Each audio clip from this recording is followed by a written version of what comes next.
This is a Middle Loop quick class. Hi, I'm Jerry with Middle Loop, and this is a quick class on Mastershots. Mastershots has been around for a while now, and it seems to be a pretty popular feature of DJI Drones. In this quick class, we'll explore it in some detail, including the issue that's been reported regarding producing the final videos in 4K. We'll start out with an introduction, just a quick high-level overview. Then we'll show how to set up and record the raw footage on the drone that'll be used to produce the final video. Next, we'll create the Mastershot video itself, and we'll show how to post it to social media. Finally, we'll dive into the issue of producing Mastershots in 4K. Now, let's get started. With the popularity of social media sites like TikTok, Instagram, and YouTube Shorts, DJI has developed a quick and easy way to create a somewhat professional-looking short-form video in just a matter of minutes. The final video will be tightly edited, mixed with music, sometimes with graphics, and under a minute in length, perfect for posting to one of the short-form social media platforms. Mastershot is available on a variety of DJI drones, including the Mini 3 Pro, Air 2S, and the Mavic 3 series. That's the original, Classic, and Pro versions. Producing the videos is a two-step process. The first step is to get the drone up in the air, selecting a subject and kicking off a completely automated flight capturing the raw footage.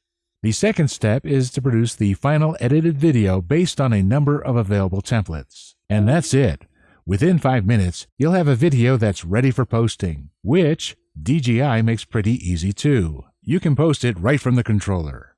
When capturing the video on the drone, Mastershots uses a combination of quick shots, just a small portion, one after another. The quick shots it uses depends on which mode it's in. There are 3 modes: portrait, landscape, and proximity. The mode is automatically selected based on the subject you choose for the Mastershot. And according to DJI Support, at the time of this recording, there's no way to manually select the mode. A quick note about the Mini 3 Pro, which has a gimbal capable of both vertical and horizontal orientation, also known as portrait and landscape. Both orientations are compatible with Mastershots. We should also mention that selecting a moving subject is not recommended. You might get away with it if it's moving slowly, but for best results, you're better off selecting a stationary subject. Now, we'll be covering obstacle avoidance more in a minute, but keep in mind that the Mastershot's flight is entirely autonomous and the drone flies pretty fast as it moves from one maneuver to another. So we recommend that you play with it the first couple of times in a wide open space. You should never rely on obstacle avoidance to keep the drone from hitting things. To get started with Mastershots, as we said, the first step is to capture the raw footage that will be used in the final composition. So before initiating the capture, your drone needs to be up in the air and at least 2 meters off the ground. If not, you'll get this message. Now, you may have noticed that our drone happens to be in video mode, but Mastershots can be initiated from photo mode too. Either way, tap the icon located here.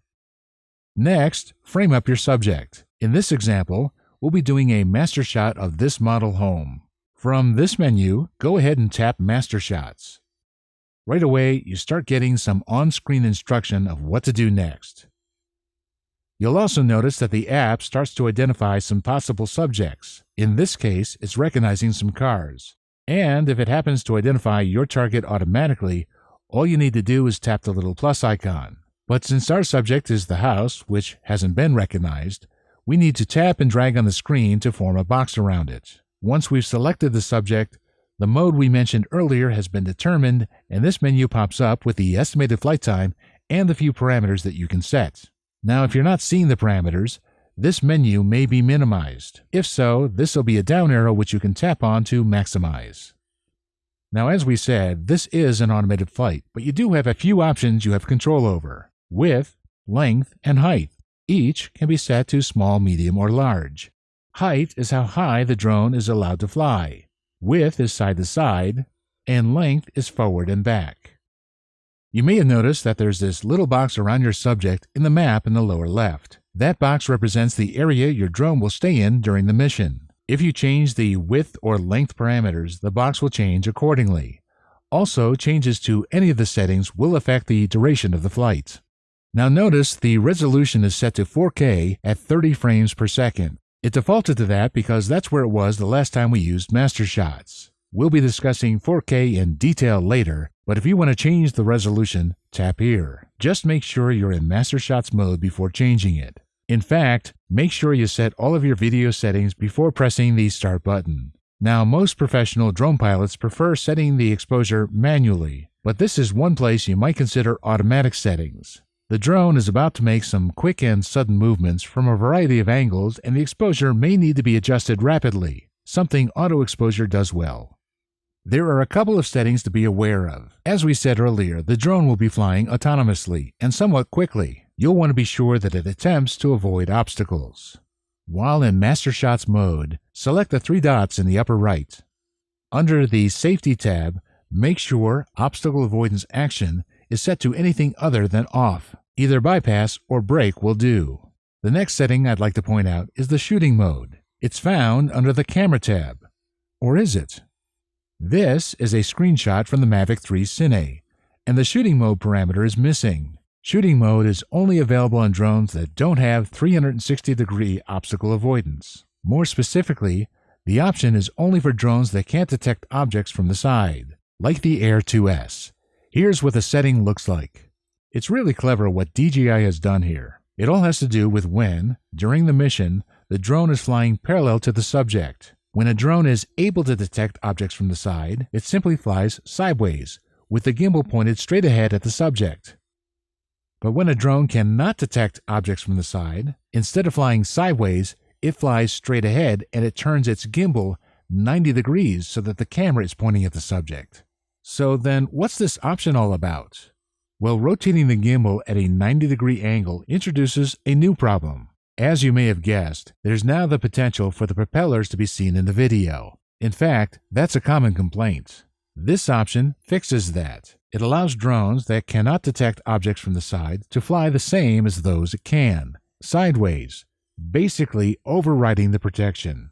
The shooting mode options are obstacle avoidance, which is the default where you are likely to see the props, or composition, where the drone is allowed to fly sideways. I'm sure it goes without saying that composition mode should only be used when you know the flight path is clear of objects.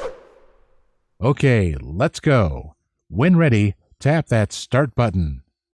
After a brief countdown, the drone quickly positions itself and then it's off, going through the scheduled quick shots. Throughout the flight, you continually get the status of which maneuver it's executing. Here's the Kill button, which has this indicator around it showing where in the sequence it is. Okay, this is going to take a couple of minutes, so let's speed up the screen capture to the end. And once complete, the drone returns to the starting location. And that's it. You'll notice it's already composed a preview of what the Mastershot will look like based on one of the templates. Now you can go ahead and click on the little play button if you want to jump into the compose mode and play around with the various templates, but I prefer getting the drone on the ground first. In fact, we're going to shut it down and head home to produce the final video. Okay, back home, and here's what we have so far. When we ran the Mastershots mission in the field, you'll remember we had set the video resolution to 4K at 30 frames per second. That video has been recorded on the drone. Like with any recording, a lower resolution copy of the video that is transmitted real-time back to the controller while flying is automatically recorded or cached on the controller. So right now the controller is on but not connected to the drone. Let's tap on the Album button. The album defaults to the Save tab. This is where you'll find any photos or videos that were downloaded to the controller from the drone, as well as any compositions that were created. But let's go ahead and tap on the Aircraft Album tab. And here's the cached version of the Mastershot raw footage that we recorded. You can tell that it was recorded using the Mastershot feature as indicated by the Mastershot icon. Let's go ahead and tap on it. From here, you can play back the entire 2-minute raw footage.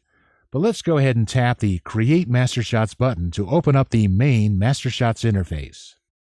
This screen allows you to preview the various templates that are available. There are a lot to choose from, organized by category. We should probably note that you may need to have an internet connection in order to use some of the templates. Some need to be downloaded, which happens automatically when you first use them. As you tap on them to preview, you can also see what the final length will be for each. Once you find the one you want, tap here and up pops this warning. This message is just letting you know that you're about to compose a Mastershot video based on the cache file. It's a little misleading, which we'll be covering a little later when we discuss the whole 4K issue, but for now, just tap OK, and off it goes generating the Mastershot video. When it's done, you'll get the confirmation that the video has been saved to the controller. From here, you can go ahead and generate more based on other templates if you want. You'll see we've done several. When complete, tap this down arrow, and then this left arrow to get back to the main album screen. You'll find the Mastershot compositions we just created under the Save tab. We mentioned earlier that you can post these Mastershot videos to social media directly from the controller. Now we have another video dedicated to the topic. Although not specific to Mastershots, it definitely applies and goes into more detail. We've provided a link to that video in the description and at the end of this video. But quickly, here are the steps. From the Save tab, open the Mastershot video you want to post. In the upper right, tap the Share icon. From this screen, you'll find links to many popular social media platforms. It should be noted that in order for these links to work, you'll need to have installed the app on the controller first. For example, I haven't installed TikTok, and if I tap on that link, I get this message. Now, if you're using the RC-M1 controller and your phone is the monitor, installing the app is pretty straightforward. But if you're using the RC Pro controller, you might want to check out our video on installing third-party apps. We've included a link to that video too. We've seen a lot of references to not being able to produce Mastershots in 4K. So let's cut right to the chase. They're right, you can't do it. At least not easily. We do have a workaround, which you're not going to like very much, but we'll get to that in a minute. We were convinced that we could get the out-of-the-box Mastershots feature to produce 4K videos. I mean, there are a lot of indicators that would imply it. For example, they let you change the resolution to 4K. And then there's this message about high-quality output when composing a Mastershot video from a cache file. Well, we tried a lot of methods, including, as it says in the message, about connecting the drone, which does download the 4K video first. But then it still creates the final Mastershot video in 1080p. So why this message then?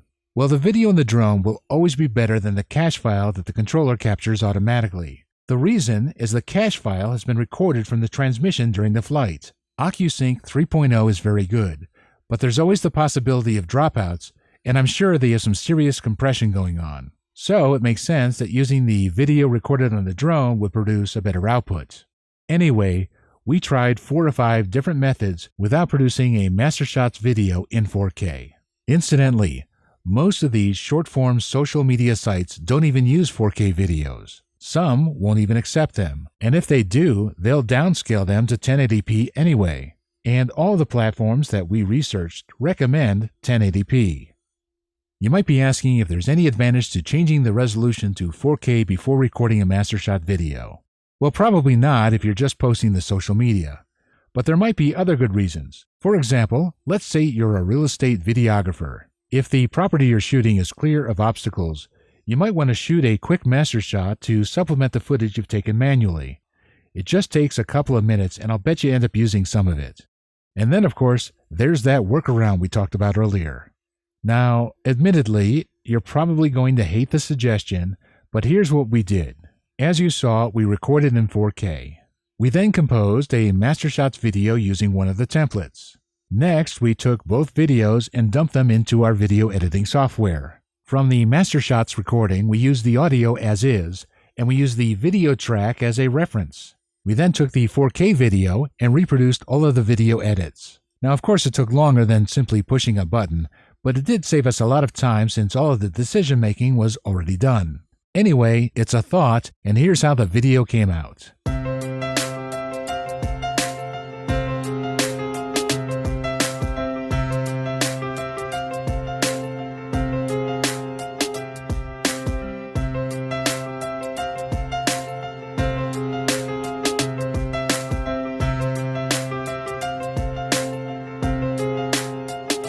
If you're interested on where to find the files, we've included the path of each in the description. So that's it for this quick class. We hope you found it useful. Thank you, have a great day, and happy flying.